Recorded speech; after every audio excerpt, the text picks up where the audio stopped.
Hey everyone, this is just a quick uh, companion video to go along with all the instructions for Memo 2. So, a lot of the same. Oh, whoa, that was really odd. Okay.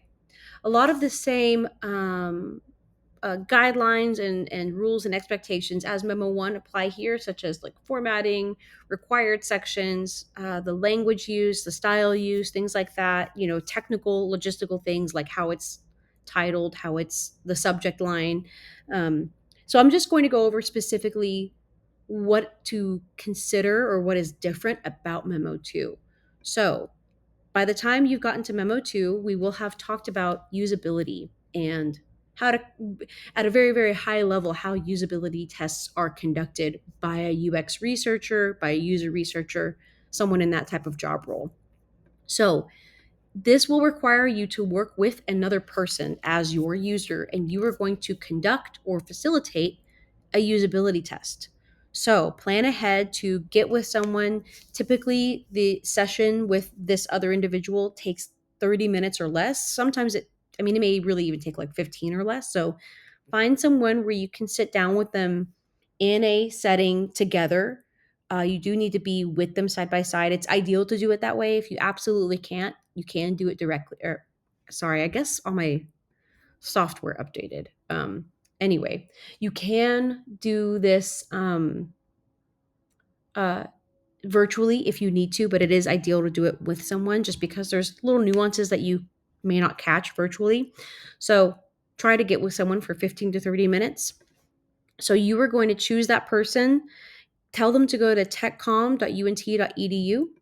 So you're giving them that prompt of going there. And then you say, you want to learn more about technical communication certificates, specifically the AI. Okay, I guess all my software updated. That's really odd. You want to learn more about technical communication certificates, specifically the AI certificate. What classes will you need to take? Please say what you're thinking as you attempt to learn more about the certificate and these qualifications. Say when you're finished or when you give up. So, a couple things there. You are using something called the Think Aloud method, Think Aloud protocol. By the way, it's not think loudly. Like sometimes I get people write on these memos that they use the think loudly method, but it's the think aloud, meaning you are directing your user to say their thoughts aloud as they're navigating, because for you as the researcher, you can see what their mouse is doing and where they're trying to click and maybe even where their eyes are scanning, but you can't know what they're thinking. And so that's the purpose why the think aloud method is sort of the industry standard when you're asking someone to use a website to complete a task, because again, you can kind of see what they're doing but you can't know what they're thinking, and that's far more important. Um, so you want to ask them to use the think aloud method, and so that's why you ask them to say, please say what you're thinking aloud as you attempt. You may need to remind them. Sometimes people will say, okay, got it, and then they won't start talking. So you may need to prompt them very early on to say, hey, don't forget, like, let me know kind of like, what are you looking for?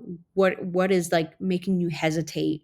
What is telling you to click here? Like, where is your mind taking you down a certain path?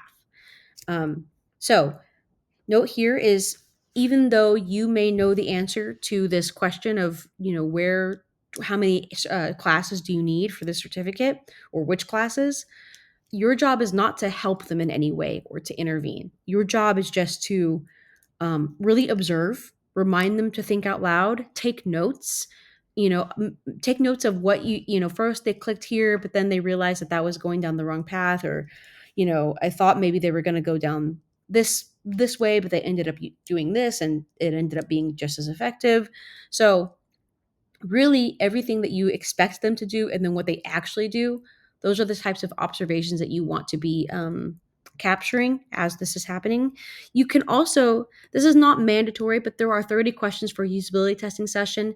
It's really interesting, so I highly recommend um, going to this site and picking a couple of these that to you seem like they're the most relevant and the most helpful.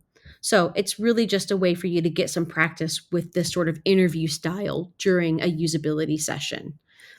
Now, that's kind of the first part of that's before you start writing anything. You need to conduct this. You need to have really detailed notes so that when you do write your memo, you can reflect back on them and have all the details, even if it's been a while since you conducted it. um, so what did you learn about users as they navigate websites? What did you learn about the website? What was easy about doing this test? What was challenging about conducting it? What recommendations might you give to the creators of the website? So basically, are there any learnings that you have? Hey, I asked someone to find out this information, and hypothetically, let's say it was really difficult. What recommendations do you have to the tech com department to make it easier? Or, your answer might be, they found it really easily. I don't really have any recommendations to make it easier. So that's what that question is asking you. Did you pull in any bonus usability questions? So basically asking, did you use any of these or any of your own that you thought of during the usability session?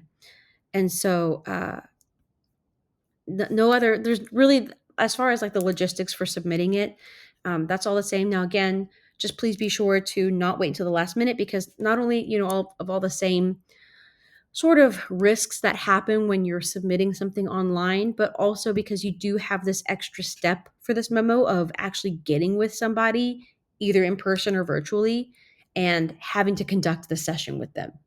Now, again, this is everything about this is like your personal reflection. So, nowhere do I want to see, like a dictionary definition of usability is the study of blah blah blah blah blah.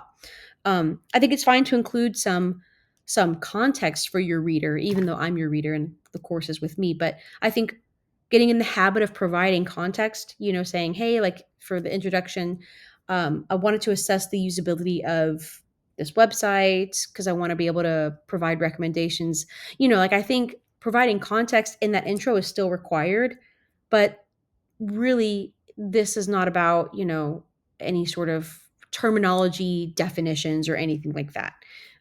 It's really just about your experience, and if if you liked conducting the usability test. I mean, maybe this is an activity that you where you discover, oh, I kind of like doing this. Maybe there's something here for me to consider as a career, if that's something that you haven't figured out already, and if you don't have a major. So anyway, good luck writing memo 2, and please do let me know if you have any questions.